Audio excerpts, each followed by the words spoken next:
41 illustration 41 जो है ये 41 equity and liabilities shareholders fund दे रखा है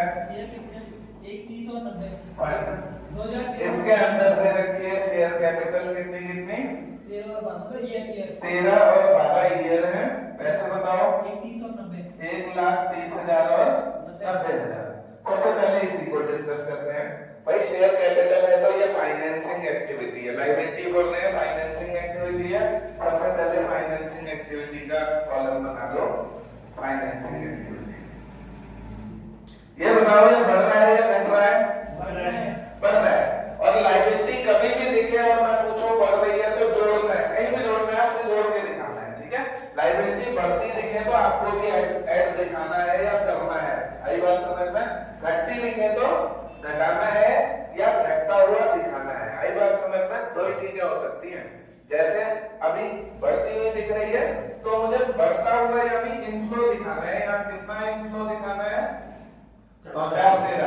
40,000 रुपए इनफ्लो दिखाना है, प्लस ही दिखाना है, प्लस दिखाना है, आई बात समझ में। अब प्लस का मतलब इनफ्लो पैसा आया, पैसे आए को लिखूं क्या? Proceed from issue of share, issue of share 40,000, आई बात समझ में। दूसरा इसके बाद दूसरा क्या दे रखा है बताओ? Reserve and surplus. General reserve कितना है? 55,000 और 30,000। प्रॉफिट एंड लॉस पीएल का बैलेंस कितना है? 30 और 20। टोटल से हमें कोई मतलब नहीं, हमें टुकड़े चाहिए सॉल्व करने को। तो ये जो पीएल है ना, इसको सरप्लस भी लिखा हो सकता है ना, सरप्लस। और यही नेट प्रॉफिट है, यही। और वो भी कैसा? आफ्टर टैक्स, आफ्टर टैक्स, यही नेट प्रॉफिट आफ्टर टैक्स होता है। तो पिछले साल मेरा नेट प्रॉफिट कितना था? 20। इस साल कितना हो गया? 20। तो मैंने कमाया कितना इस साल? कुल 10। चेंज देखना है हमको, ठीक है। तो 10,000 का जो चेंज है ये नेट प्रॉफिट क्या है? ये नेट प्रॉफिट आफ्टर टैक्स। ये क्या है? कितना है? 10,000। इसमें 4 चीजें ऐड होती हैं आफ्टर टैक्स में। पहला ट्रांसफर टू जनरल रिजर्व, और ये है कितना? ये दिख रहा है देखो, ट्रांसफर टू जनरल रिजर्व। पहले 30 था, 55 हो गया, 25 का चेंज है, तो 25,000 transfer to general reserve add करो। प्लस इंटरेक्ट डिविडेंड अभी हो सकता है आए, या प्रपोज्ड डिविडेंड आए, या डिविडेंड पेड आए, कुछ भी आए नहीं आएगा, ठीक है। और इनकम टैक्स पेड गिवन है नीचे एडजस्टमेंट में। ऐसा कह रहे हैं ना एडजस्टमेंट में, यह भी बाद में काम आएगा, अभी नहीं। अभी जितना काम आ रहा है इतना समझो। यहाँ प्रोविजन फॉर टैक्स एक चीज और आती है, इतना जोड़ने के बाद जो आएगा वो क्या आ जाएगा? Net profit before tax. शाबाश। और इस नेट प्रॉफिट बिफोर टैक्स को उठाकर मैं कहां ले जाऊंगा? ऑपरेटिंग एक्टिविटीज जब मैं सॉल्व करूंगा, ये स्टार्टिंग कहां से होती है? नेट प्रॉफिट बिफोर टैक्स से स्टार्ट होती है। और ये मेरे को अमाउंट कहां से आएगी? यहां से आएगी, आई बात समझ में। इंटरेस्ट डिविडेंड, प्रपोज्ड डिविडेंड कुछ है? नहीं दे रखा है। चलो अभी इसको यहीं छोड़ते हैं, ठीक है। इसके आगे बढ़ो, ये सब हमने निपटा दिया। करंट लायबिलिटीज है, ठीक हो गया। सीएल पे आओ। अब इसको पलट के नहीं देखना है, देखो कितनी इंपॉर्टेंट चीज बता रहा हूं। इस चीज को हम करते चले गए ना, ये निपटानी है, ये हो गया है। ऐसे ही करते करते बैलेंस शीट का आधी निपट गया, क्वेश्चन निपट चुका है, ध्यान रखना। अब आगे हम काम पे सीएल 13 और 12 थे। ये क्या क्या है बताओ? ट्रेड पेबल्स कितने कितने के हैं? 22 और 17,400। बढ़ रहे हैं, बढ़ रहे हैं, बढ़ रहे हैं। इनका इस्तेमाल कहां से? देखो नेट प्रॉफिट बिफोर टैक्स में हम ऐड क्या करते हैं बताओ भाई? नॉन ऑपरेटिंग या नॉन कैश एक्सपेंसेस, एक्सपेंसेस ही ऐड करते हैं। और लेस क्या करते हैं? नॉन ऑपरेटिंग और नॉन कैश इनकम, ये लेस करनी जाती है, आई बात समझ में। इसके बाद क्या होगा, अब जो आएगा ये लेस करके जो आएगा ये क्या आएगा, ये operating profit before WC changes. हाँ शाबाश, प्रॉफिट बिफोर WC चेंजेस होगा। इसके बाद कुछ ऐड और लेस होता है, वो ऐड लेस क्या होता है, CA और CL। क्या हाँ, केवल करंट असेट्स और करंट लायबिलिटीज की ट्रीटमेंट यहाँ ट्रीट होते हैं यहाँ पर तीसरे स्टेप में। पहला स्टेप ये है, ध्यान रखना कौन सा, ये वाला पहला स्टेप है। यहाँ भी क्या होता है, कुछ ऐड होता है कुछ लेस होता है फर्स्ट स्टेप में। सेकंड स्टेप में ये वाला रहा, कुछ ऐड होगा कुछ लेस होगा। वो ऐड लेस क्या होगा, add non operating expenses less non operating incomes. Third step ये रहा, थर्ड स्टेप में क्या ऐड लेस होता है, CA और CL। ठीक है, तीसरा स्टेप।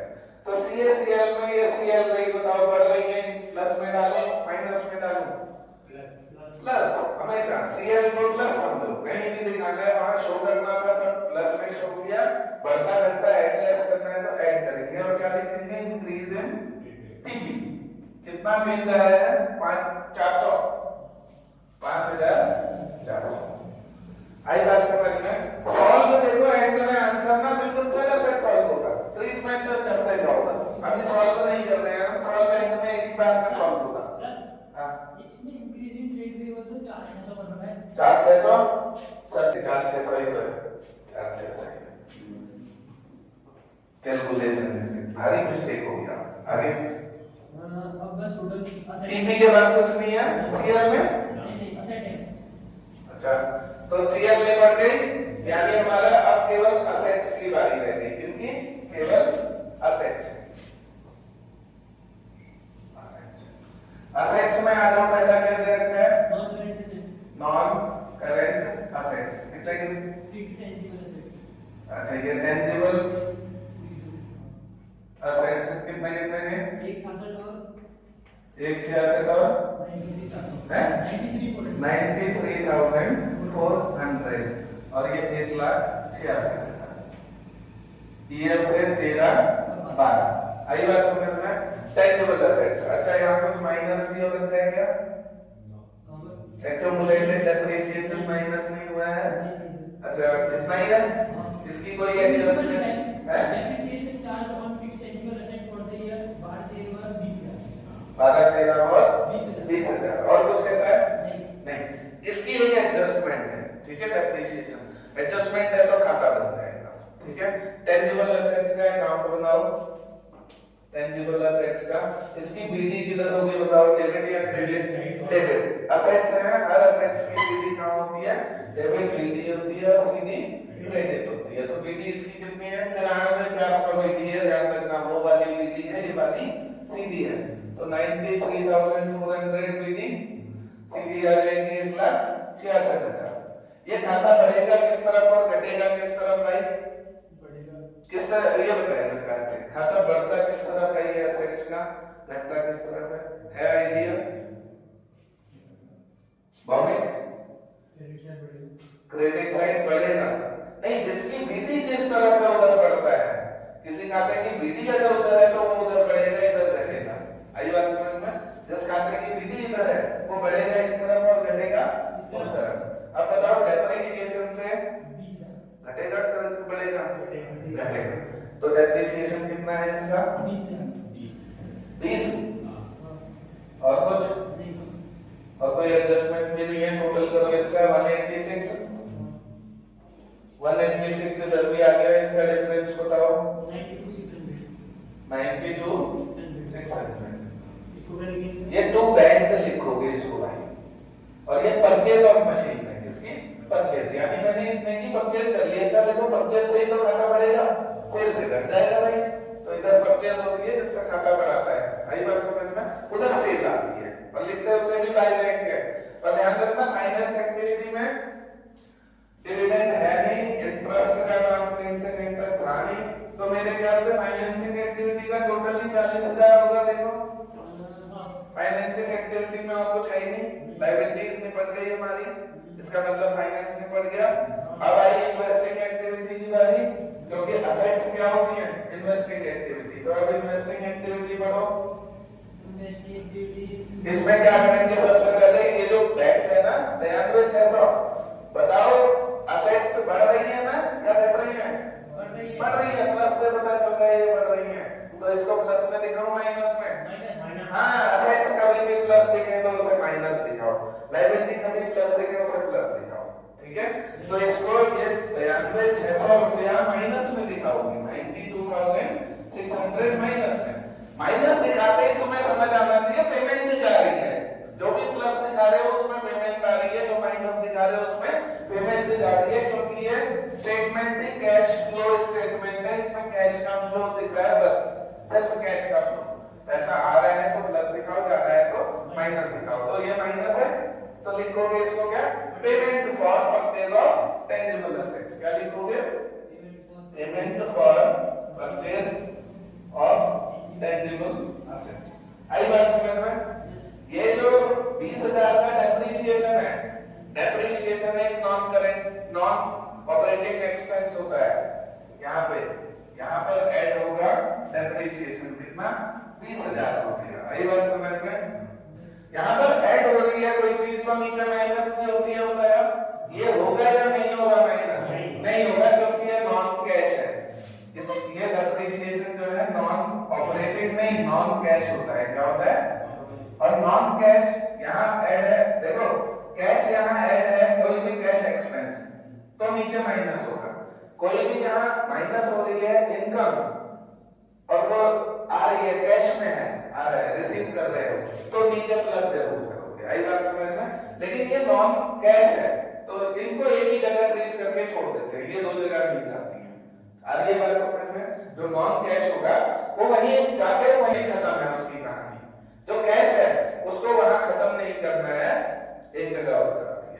आई बात समझ में? या फाइनेंस में जाएगी या इन्वेस्टिंग में जाएगी, वो तुम्हें समझ आ जाएगा तुम किस टॉपिक पे हो।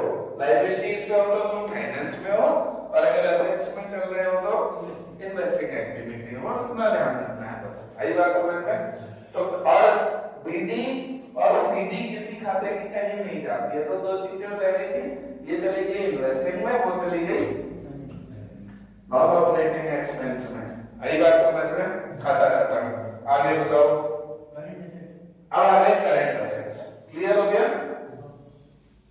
करंट एसेट्स में आ जाओ। करंट एसेट्स क्या क्या है? इन्वेंटरी कितनी है?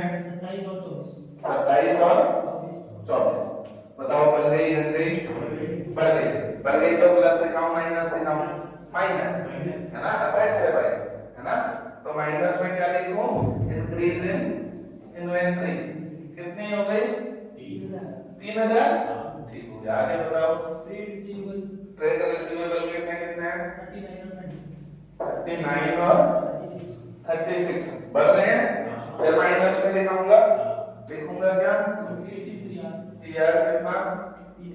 3,000। और बताओ कैश एंड कैश इक्विवेलेंट, इसको छोड़ देते हैं। ठीक है, कैश एंड कैश इक्विवेलेंट को छोड़ देते हैं। कितना है? 5,000 और 4,000। इनको छोड़ देना, बाकी सब मिटा दो, इन दो को छोड़ देता हूं बस। बाकी सब निपटा चुके हैं हम ना, इसी को छोड़ के बाकी सब निपटा देता हूं। क्लियर हो गया? क्वेश्चन बिल्कुल एंड पे है ना, देखो अभी झटक से आंसर कैसे आता है। सारा निपटा चुका हूं मैं। इसका मतलब अच्छा, एक टैक्स के लिए कुछ बोल रहे थे तुम। टैक्स के लिए पेड ड्यूरिंग द ईयर। एक सीएल में ना, करंट लायबिलिटीज में शॉर्ट टर्म प्रोविजन करके दिया होगा। किसमें? ध्यान रखना, सीएल में क्या दिया होगा? सीएल में दिया होगा शॉर्ट टर्म प्रोविजन, और इसको बाइफरकेट करके दिया होगा प्रोविजन फॉर टैक्स। और इसकी कुछ यहाँ दो अमाउंटें दी होगी। अगर दी होगी तो ये बीटी होगी और ये सीडी होगी, यस और नो? और एडजस्टमेंट है तो खाता बनेगा, वैसे भी बनेगा। ठीक है, फर्क क्या पड़ेगा? देखो प्रोविजन फॉर टैक्स का खाता बनाओ, इसकी बीडी की तरह आएगी, बताओ डेबिट या क्रेडिट? क्रेडिट। एक लायबिलिटी है, प्रोविजन हमेशा एक लायबिलिटी होती है, तो इसकी बीडी क्रेडिट और सीडी डेबिट। और आपको गिवन नहीं है क्वेश्चन में, नील करो इसको, नील करो इसको। खाता बढ़ेगा किस तरफ, घटेगा किस तरफ? सीआर साइड बढ़ेगा, इसकी बीडी ऊपर होती है, बढ़ता इधर है और घटता इधर है। और ये टैक्स का खाता है, किसका? और ये टैक्स के प्रोविजन का खाता है। तो बताओ प्रोविजन जब मेड करूंगा तो बढ़ाएगा या घटाएगा? प्रोविजन जब मेड करूंगा तो बढ़ाएगा घटाएगा?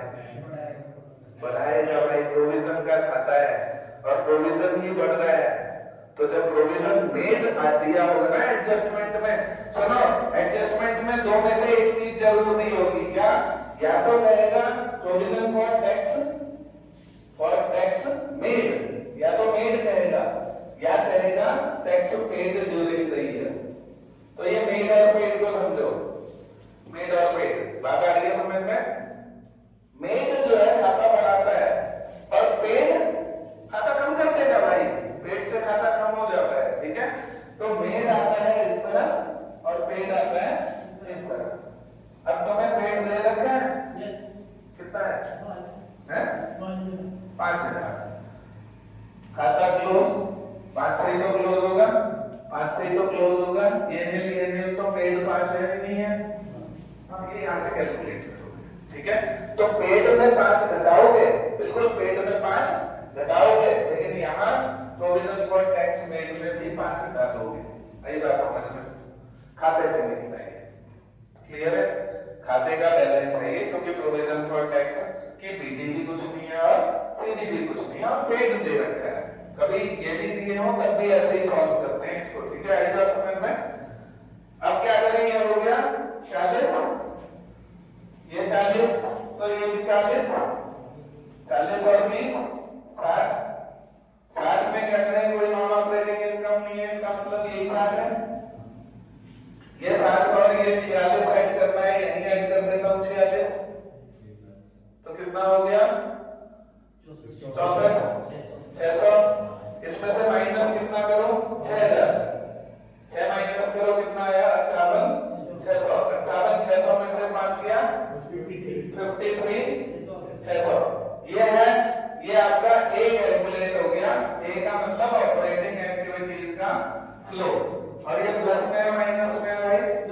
प्लस में है, तो इसको प्लस में ही दिखाओ, 53,600, ठीक है? कैश फ्लो क्या है ये?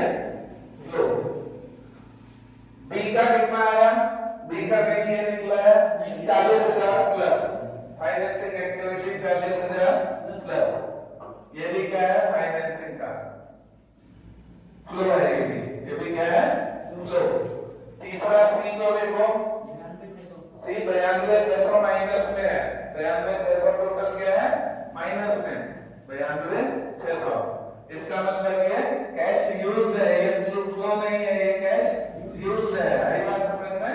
इन्वेस्टिंग एक्टिविटी का टोटल इसका नेट रिजल्ट बताओ। 90 दिन 93,600 92,600 1,000 रुपए, 1,000 प्लस आ रहा है, 1,000 प्लस आ रहा है अब तक। ये क्या है? ये नेट कैश फ्लो है, बातें समझ आ रही है? ये क्या है? ये नेट कैश फ्लो है, यूज नहीं है, नेट कैश फ्लो है। अब क्या करो? इसमें प्लस करो ओपनिंग कैश इक्विवेलेंट, कितने हैं? ओपनिंग जोड़कर कितना आया? ये क्या आ गया? क्लोजिंग। ये क्या आ गया? क्लोजिंग। और अगर ये 4 जोड़ के 5 आ रहा है ना, तो आपका परफेक्ट है। यही आंसर की हो है, 4 जोड़ते ही 5 आ जाना चाहिए, ओपनिंग जोड़ते ही क्लोजिंग आ जाना चाहिए। आ गया तो परफेक्ट है, नहीं तो तुम्हारे आंसर खटबज है। यही बात समझ में? क्लियर हुआ? Any doubt? किसी को कोई डाउट अब तक?